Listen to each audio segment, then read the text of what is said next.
नया सवेरा में आपका एक बार फिर से स्वागत है। केंद्र की नरेंद्र मोदी सरकार सत्ता में अपने 12 साल पूरे कर रही है। इन 12 सालों में मोदी सरकार के तमाम फैसलों से देश विकसित भारत की ओर बढ़ चला है। पिछले 12 सालों में राष्ट्र प्रथम की भावना से मोदी सरकार ने तमाम जन कल्याणकारी कदम उठाए हैं।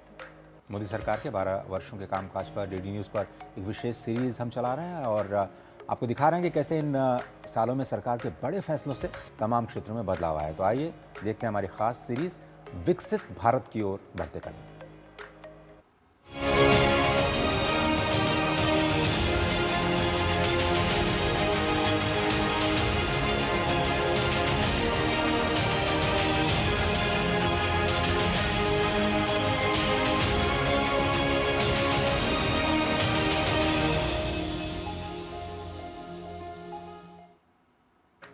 भारत का उत्तर पूर्वी क्षेत्र, जिसे अष्टलक्ष्मी कहा जाता है, आज देश के नए ग्रोथ इंजन के रूप में उभर रहा है।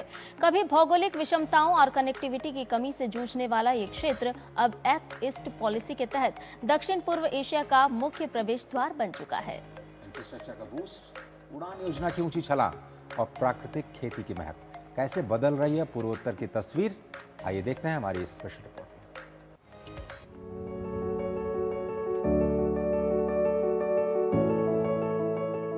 ये बदलती तस्वीर भारत के उस उत्तर पूर्वी हिस्से की है जिसे कभी मुख्य भूमि से दूर माना जाता था, लेकिन आज प्रधानमंत्री नरेंद्र मोदी के विजनरी नेतृत्व में पूर्वोत्तर देश के विकास का एक नया अध्याय लिख रहा है। पीएम गति शक्ति और पीएम डिवाइन जैसी महत्वाकांक्षी योजनाओं ने यहाँ के इंफ्रास्ट्रक्चर को एक अभूतपूर्व रफ्तार दी है।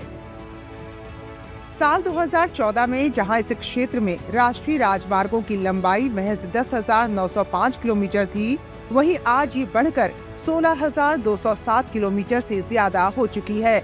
अरुणाचल प्रदेश में हर मौसम में कनेक्टिविटी देने वाली ऐतिहासिक सेला सुरंग हो या मिजोरम की बैरागी सैरांग रेलवे लाइन, पूर्वोत्तर की राजधानियां अब पहली बार सीधे राष्ट्रीय रेल नेटवर्क से जुड़ रही है। रफ्तार सिर्फ जमीन पर नहीं बल्कि आसमान में भी दिखाई दे रही है।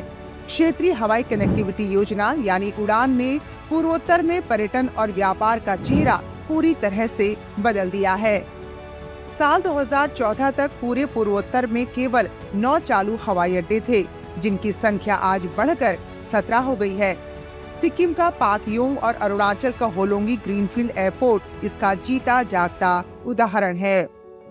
रेल मार्ग के निर्माण के कारण, सड़कों के निर्माण के कारण यहाँ के लोगों को विकास के जो बाजार है, जो व्यवस्थापन है, ये सब चीज़ में भी लोगों को काफ़ी फायदा पहुँचा है।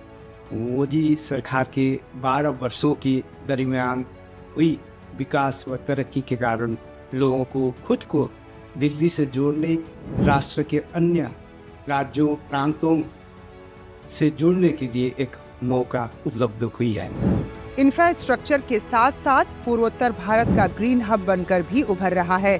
सिक्किम के 100% जैविक राज्य बनने की सफलता के बाद अब असम, नागालैंड और मणिपुर भी mission organic value chain development के तहत प्राकृतिक खेती को बड़े पैमाने पर अपना रहे हैं।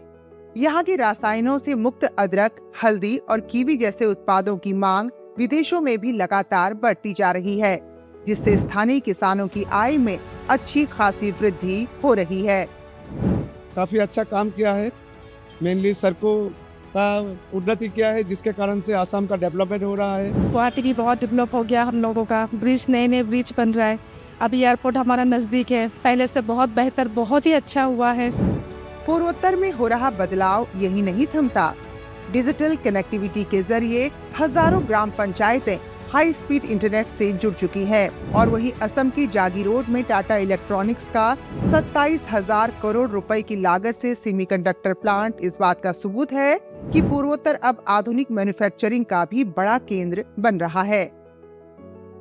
पिछले 12 वर्षों में पूर्वोत्तर में हिंसा में भारी कमी आई है, जिसमें 2014 से 2024 के बीच ये संख्या घटकर 3,428 रह गई है, यानी 70% की कमी आई है। वहीं नागरिकों की मौत में 89% और सुरक्षा बलों के जवानों की शहादत में 70% की कमी आई है। मोदी सरकार ने 12 वर्षों में पूर्वोत्तर में कई बड़े शांति समझौते किए, जिससे 10,500 से अधिक उग्रवादियों ने हथियार डालकर मुख्य धारा में शामिल होने का फैसला किया। पूर्वोत्तर क्षेत्र लंबे समय से उग्रवाद और आंतरिक संघर्षों से प्रभावित रहा है। हालांकि 2014 से सरकार द्वारा शुरू की गई शांति पहल ने इस स्थिति को पूरी तरह बदल दिया है। 2014 के बाद जब से मोदी गवर्नमेंट आया है, हमारे असम में बहुत शांति है। असम में पहले इतनी शांति कभी नहीं थी, पहले बहुत ज़्यादा ही अशांति था।